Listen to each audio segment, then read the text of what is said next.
राष्ट्रघातीहरूप्रति घृणा पैदा हुँदैन भने त्यसको विरुद्ध राष्ट्रिय मुक्ति आन्दोलन लड्न सकिँदैन। घृणा नभइकन, घृणाहरूको सम्मेलन नभइकन दुश्मनसँग लड्न सकिँदैन। 1 लाख रुख काट्ने आदेश भइसकेको छ, हामीलाई थाहा छ। एमसीसीको निम्ति लाल पूर्जा बनाएर जग्गा दिएको छ, हामीलाई थाहा छ। अधिग्रहण गर्नका निम्ति अनुमति दिएको छ, हामीलाई थाहा छ।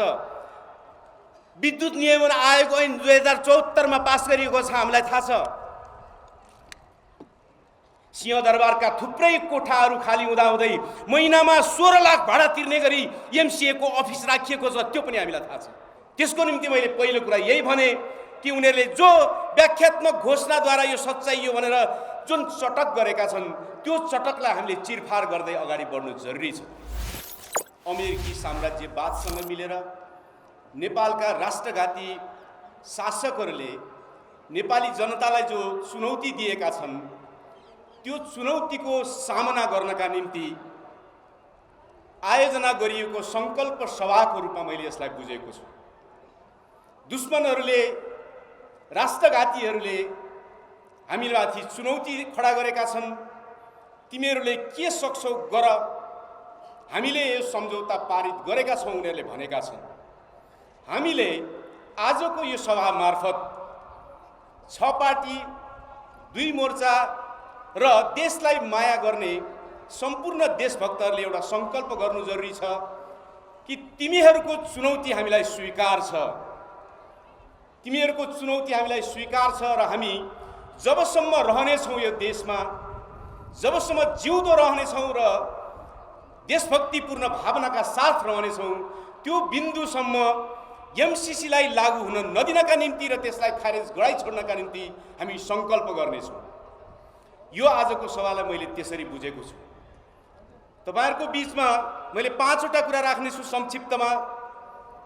पहिलो कुरा, एमसीसीलाई उनीहरूले सबभन्दा पहिले अनुदान भनेर हामीमाथि जालसाजी गर्न खोजे। हामीले विभिन्न तथ्यहरू मार्फत नेपालका बौद्धिकहरू, नेपालका देशभक्तहरू र क्रान्तिकारीहरूले अमेरिकाको आईपीएस को रिपोर्टदेखि 2004 मा अमेरिकाले बनाएको कानुनदेखि सबै चीजहरूलाई अगाडि ल्याएर राख्यौं र यो एमसीसी सम्झौता कुनै पनि अर्थमा अनुदान वा सहयोग होइन। यो नेपाली समाजलाई लुट्नका निम्ति, नेपालको जलविद्युतलाई बहुदेशीय कम्पनी, बहुराष्ट्रिय कम्पनीहरूको हातमा पुर्याउनका निम्ति, नेपाली समाजलाई नवौपनिवेशिक साङ्लोमा फेरि नराम्रोसँग झनभन्दा झन साम्राज्यवादीहरूले कस्नका निम्ति र हिन्द प्यासिफिक रणनीति यो दक्षिण एसियामा लागू गर्ने क्रममा चीनलाई घेर्ने रणनीति अन्तर्गत नेपाललाई रणभूमि बनाउनका निम्ति ल्याइएको हो भन्ने कुरा हामीले प्रमाणित गर्यौं। त्यसपछि नै नेपाली देशभक्त जनताको यस विषयमा ध्यान बढ्दै गयो र आन्दोलनको वातावरण बन्दै गयो। अहिले फेरि एमसीसीलाई पारित गर्ने बेलामा प्रचण्ड लगायतका केही मानिसहरूले, माधव नेपाल लगायतका केही मानिसहरूले एउटा अर्को चटक हामी अगाडि सारे। त्यो हो व्याख्यात्मक टिप्पणीको चटक। त्यो व्याख्यात्मक टिप्पणीको चटक मैले किन गरेँ भनेर पत्रकार सम्मेलनमा भन्ने बेलामा प्रचण्डले भने, म त 1.5-2 साल अगाडि नै सामान्य संकल्प प्रस्ताव राखेर पास गर्ने पक्षमा थिए, तर केपी ओलीले मानेनन्, नत्र त्यति बेलै भइसक्थ्यो। पछि मात्रै उनले नमानेपछि गिजो लिएको हो र म यो व्याख्यात्मक घोषणामा आइपुगेको हो। र उनले एउटा ठुलो झुट त्यति धेरै पत्रकारहरूका अगाडि बोले कि भियना कन्भेन्सन 1969 को भियना कन्भेन्सनमा यो व्यवस्था छ कि कुनै एउटा देशले आफू खुसी व्याख्यात्मक टिप्पणी राख्यो भने त्यो अन्तर्राष्ट्रिय कानुन सरह नै मानिन्छ भनेर लेखिएको छ भनेर एउटा ठुलो झुट बोले। म नेपालका वकिल साथीहरू, नेपालका कानुनका विद्वान साथीहरू खुलेर यसको विषयमा बोल्दिनका निम्ति म अनुरोध गर्न चाहन्छु कि भियना कन्भेन्सनको कुनै पनि टिपोटमा, कुनै पनि बुँदामा, कुनै पनि प्रोटोकलमा त्यो व्यवस्था छैन किनकि आज गुगलमा एक क्लिक गर्ने बित्तिकै भियना कन्भेन्सनका सबै बुदाहरू आइपुग्छन्। त्यो कुनै ढाँटेर ढाँटिने कुरा होइन। त्यति नाङ्गो कुरा पनि उनले डरलाग्दो गरी ढाँट्न सम्भव भयो। र उनले अर्को कुरा पनि भने, जबकि हामी सबैलाई थाहा छ भियना कन्भेन्सन अन्तर्राष्ट्रिय सन्धिहरू बारेको कन्भेन्सन हो, त्यसमा अमेरिकाको कङ्ग्रेसले पास पनि गरेको छैन त्यो भियना कन्भेन्सनलाई। के अमेरिकाले लागू गर्न बाध्य छैन। अर्को कुरा, केही बुद्धिजीवीहरूलाई प्रयोग गरेर टेलिभिजनको पर्दामा भनाइँदैछ कि भियना कन्भेन्सनमा त्यो बुदा नभए पनि संयुक्त राष्ट्रसङ्घको एउटा कानुन आयोग छ, 2011 को आसपासमा त्यसले एउटा व्याख्या गरेको छ कि सन्धिको साथसाथमा त्यस्ता घोषणाहरू राखिन्छन् भने त्यसलाई सन्धिको अङ्ग बनाइन्छ। तर संयुक्त राष्ट्रसङ्घको कानुन आयोग, संयुक्त राष्ट्रसङ्घको सम्पूर्ण महासभा होइन, कानुन आयोग भनेको त्यो सुझाव गर्नका निम्ति गठन गरिएको हो। र त्यो कानुन आयोगको त्यो सिफारिसमा के छ भने दुईटै पक्षले सहमति जनाएका चिठी पत्रहरूलाई मात्रै सन्धिको अङ्ग मान्न सकिन्छ भनेर व्याख्या गरेको छ। त्यो कुनै महासभाको निर्णय होइन, त्यो संयुक्त राष्ट्रसङ्घ अन्तर्गतको कानुनी सल्लाहको निम्ति गठन गरिएको कानुन आयोगको विवेचना हो, व्याख्या हो। त्यो कुनै सन्धि सरहको मान्यता नै होइन। त्यो कुरालाई ल्याएर पनि व्याख्यात्मक घोषणाले चाहिँ अब एमसीसीमा भएका गलत कुराहरू सबै चाहिँ देशको पक्षमा भयो भनेर जो एउटा चटक गर्न खोजिएको छ त्यसको हामीले तीव्रतापूर्वक सैद्धान्तिक रूपमा, व्यवहारिक रूपमा र प्रमाण अगाडि सारेर त्यसको खण्डन गरिने छ। एमसीसी कुनै हालतमा संशोधित भएको छैन। व्याख्यात्मक टिप्पणीले त्यसलाई कुनै फरक पारेको छैन। त्यसका राष्ट्रघाती बुदाहरू, त्यसका देशघाती बुदाहरू र नेपाली समाजको अस्तित्वलाई लुट्ने, नेपाललाई शक्ति राष्ट्रहरूको रणमैदान बनाउने, त्यसको घाममा हाल्ने र नेपालको जलविद्युतलाई बहुराष्ट्रिय कम्पनीको हातमा सुम्पिने जो घातक बुदाहरू त्यसमा छन्, त्यसमा केही पनि फरक परेको छैन। त्यसकारणले यो पहिलो कुरालाई हामीले दृढतापूर्वक नेपालका देशभक्तहरू र क्रान्तिकारी जनताले अगाडि लिएर जानु परेको छ।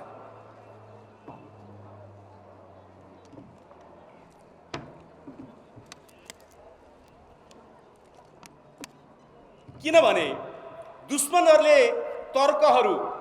दुश्मनहरूले झुठा तानाबानाहरूद्वारा आम नेपाली जनतालाई गुमराह पार्नेछन्।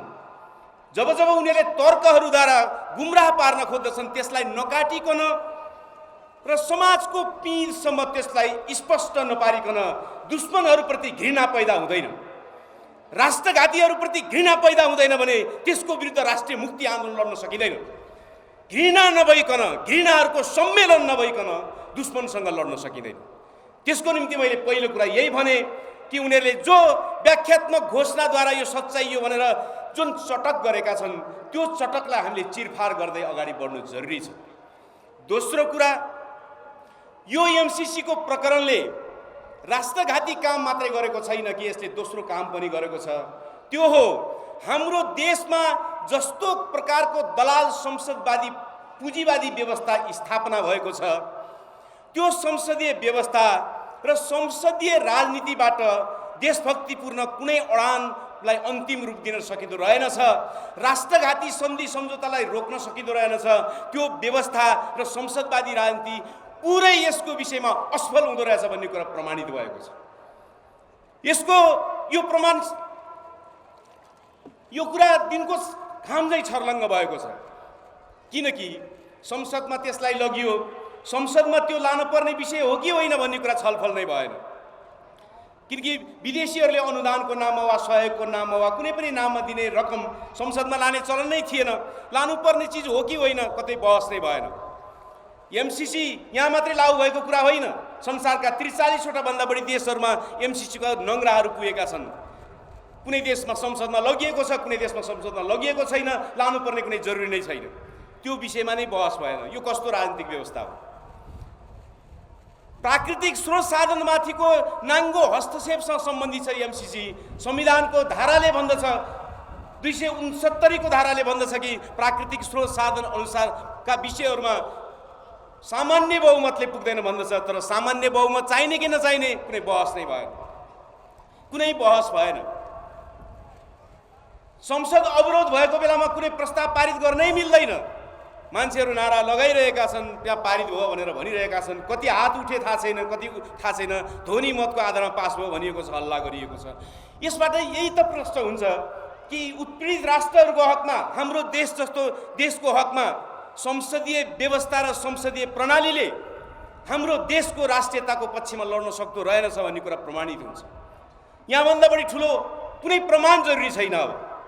अब जहाँसम्म आयो संसदवादी राजनीतिको कुरा, संसदवादी पार्टीभित्रका भीम रावलहरू, झलनाथ खनालहरू, नारायण काजी श्रेष्ठ र गिरिराजमणि पोखरेलहरू केही लडेको जस्तो गरे, केही बोलेको जस्तो गरे।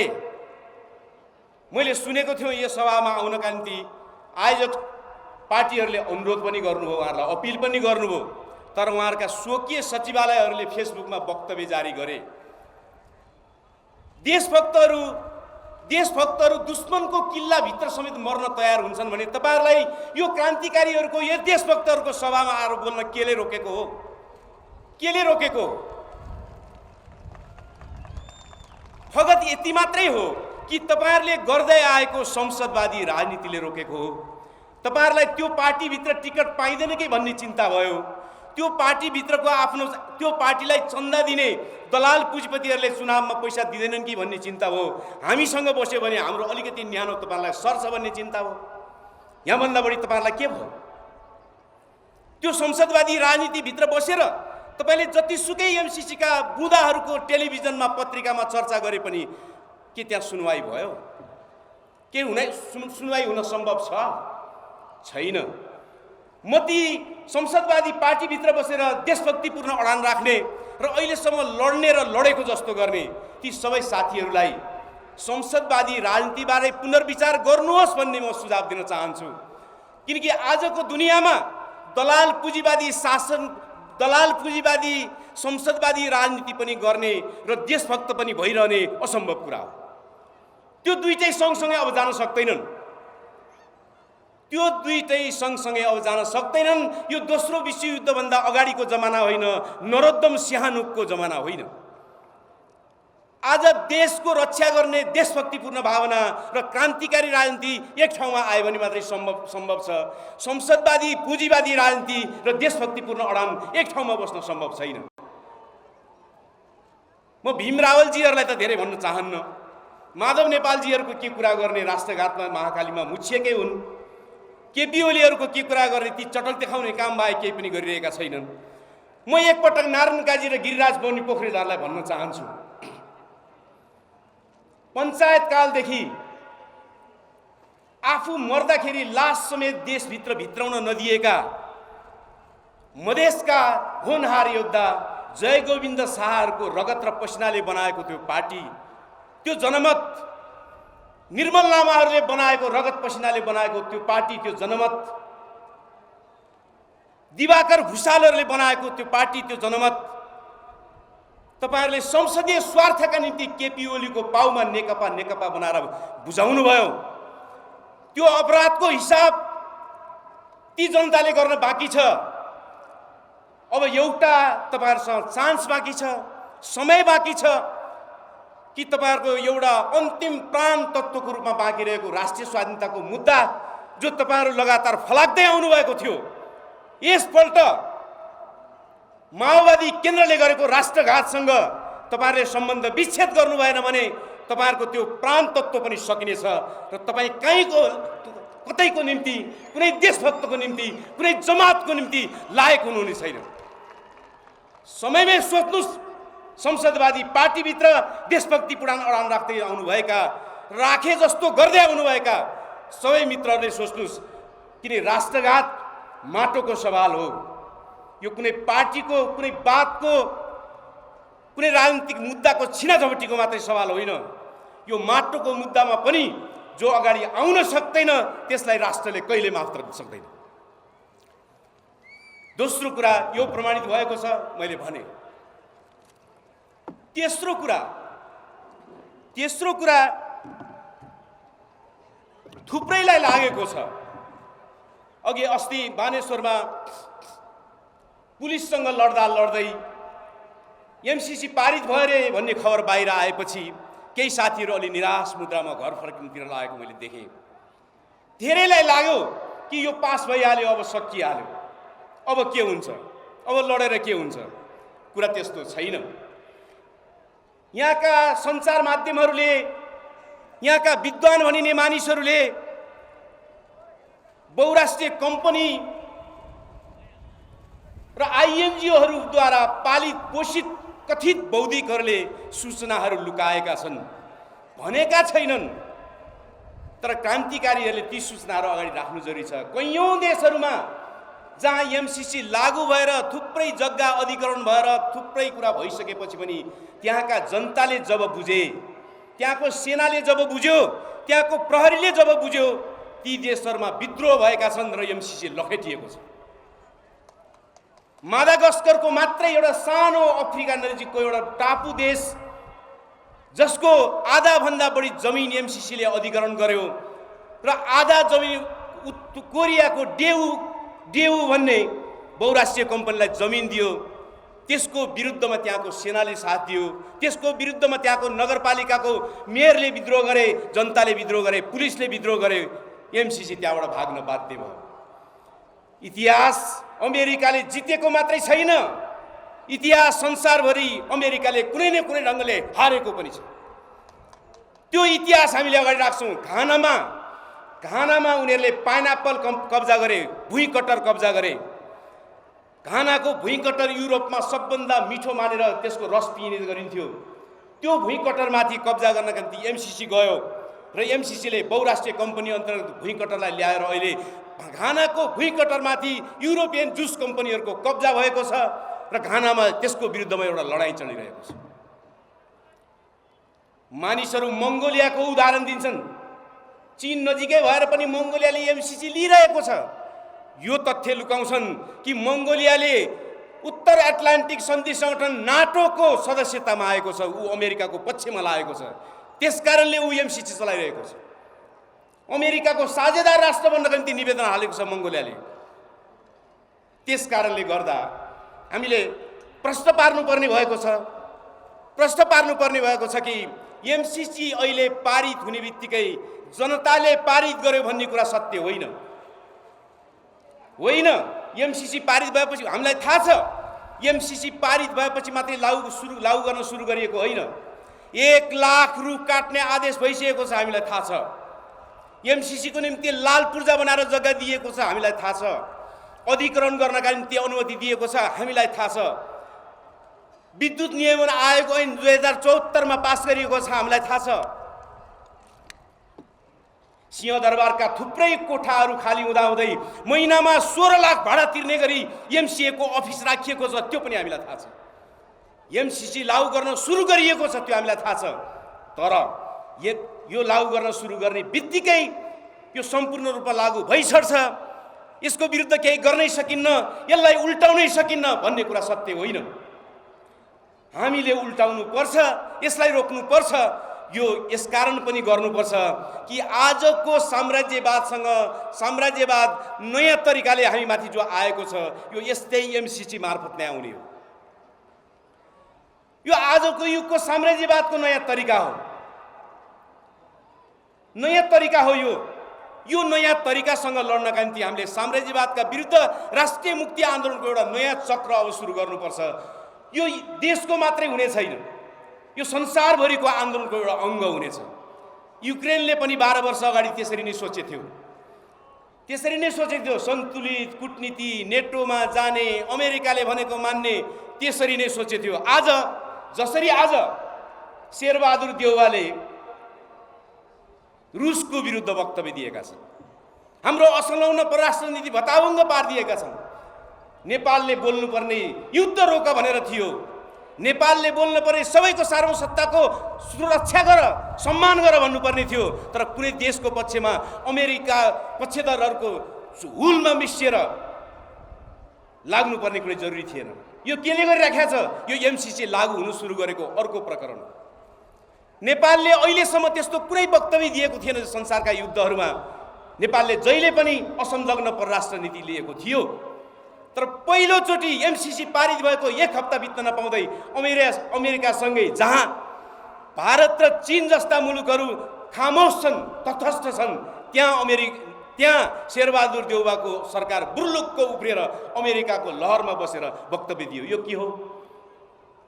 यो 12 वर्ष अगाडि युक्रेनले थालेको चक्र जस्तै हो।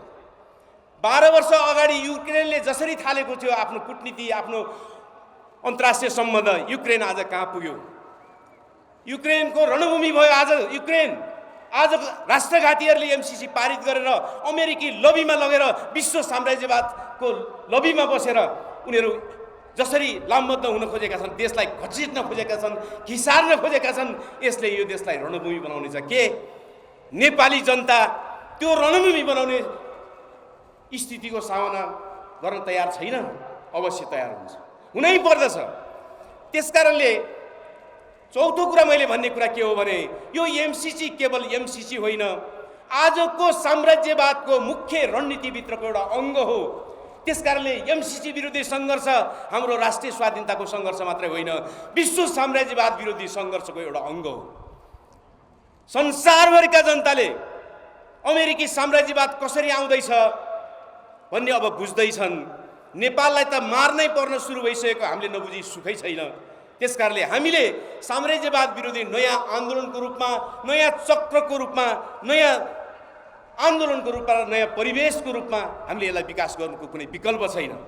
यदि हामी त्यसरी विकास गर्न लाग्छौँ भने हामी एमसीसी रोक्न सक्छौँ, यसको लागू भएको कुरा रोक्न सक्छौँ, यसलाई चकनाचुर पार्न सक्छौँ। हामीभन्दा थोरै जनसङ्ख्या भएका देशहरूले एमसीसीलाई धुलो चटाए भने हामी सक्दैनौँ। किन सक्दैनौँ? हामी सक्छौँ। त्यसको निम्ति हामीले योजनाबद्ध रूपमा अगाडि लानु छ। र अन्तिममा म तपाईँहरूसँग एउटा कुरा गरेर बिदा हुन्छु। त्यो के भने हामीले केही त्रुटिहरू पनि गरेका छौँ। हामी क्रान्तिकारीहरूले, हामी देशभक्तहरूले यो बिचमा केही त्रुटिहरू गऱ्यौँ। हामीले 1.5 वर्ष अगाडिदेखि नै एमसीसीको विरुद्ध केन्द्रित आन्दोलनहरू सुरु गरेकै हो। विभिन्न मोर्चाबन्दी पनि हामीले बनाएकै हो, तर हामीले त्यसलाई निरन्तरता दिन सकेनौँ। यो कुरा सत्य हो। हामीले निरन्तरता दिन सकेनौँ, त्यसलाई परिमार्जन गर्न सकेनौँ र त्यसलाई देशव्यापी तल्लो तहका जनतासम्म हामीले पुर्याउन सकेनौँ, जसको कारणले देशका सचेत तबका त अलिकति उठ्यो, तर देशको पिँधमा रहेको दैनन्दिन श्रममा मात्रै बाँच्नुपर्ने त्यो श्रमिकहरूको विशाल करोडौँको फौजलाई हामीले यो कुरा पुर्याउन सकेनौँ। यसमा हामी आत्मालोचित हुनुपर्छ र हाम्रो रणनीतिलाई हामीले परिमार्जित गर्न सक्नुपर्दछ। किन क्रान्तिकारीहरू अगाडि बढ्न तयार हुन्छन्, मर्न तयार हुन्छन् मात्रै होइन, उनीहरू आफ्ना गल्तीहरूबाट सिक्न तयार हुन्छन्। त्यो पनि क्रान्तिकारीहरूको गुण हो, देशभक्तहरूको गुण हो। यो बिचमा हामीले जो त्रुटि गऱ्यौँ, त्यो त्रुटिले हामीलाई एमसीसीको विरुद्धमा जुन उचाइको आन्दोलन बनाउन सम्भव थियो, बन्दै गएको थियो, त्यसलाई केही न केही हामीलाई असर पर्यो। मित्रहरू, अब दुश्मन सम्पूर्ण रूपमा हाम्रो विरुद्ध आइसकेको छ। नेपाली जनताको विरुद्ध, नेपाल राष्ट्रको विरुद्ध आइसकेको छ। संसारभरि एमसीसीको बारेमा र अमेरिकी साम्राज्यवादका बारेमा, त्यसको विरुद्धमा वा अरू खाले साम्राज्यवादका विरुद्धमा एउटा साम्राज्यवाद विरोधी मोर्चाको निम्ति अनेकन प्रयत्नहरू अगाडि बढिरहेका छन्। हाम्रो यो 6 दल र 6 दल र 2 मोर्चाको जो संयुक्त कार्यक्रम भइरहेको छ, हामी सङ्घर्षमा छौँ। हामीले यो सङ्कल्प आज एउटा गर्नुपर्छ कि अब हामीले साम्राज्यवाद विरोधी एउटा नयाँ उचाइको मोर्चा बनाउन सक्नुपर्दछ। त्यो बनाउनै पर्दछ।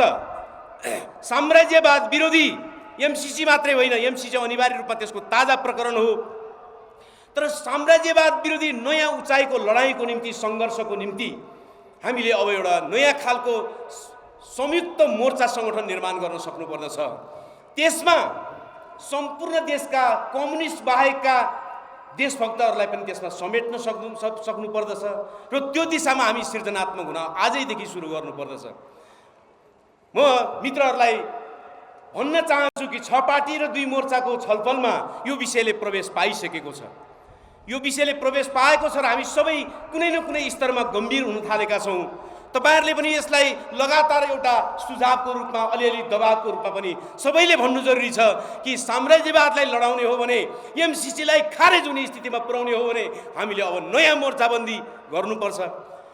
नयाँ मोर्चाबन्दीले मात्रै हामीलाई साम्राज्यवादका विरुद्ध लड्न र यो एमसिसीलाई धुलो चटाउनका निम्ति हामी सफल हुनेछौँ। मैले भने सुरुमै यो सङ्कल्प सभा पनि हो। हामी सबैले सङ्कल्प गरौँ, जबसम्म एमसिसीलाई धुलो चटाइने छैन हामी निदाउने छैनौँ, हामी लडिरहनेछौँ। लाल सलाम।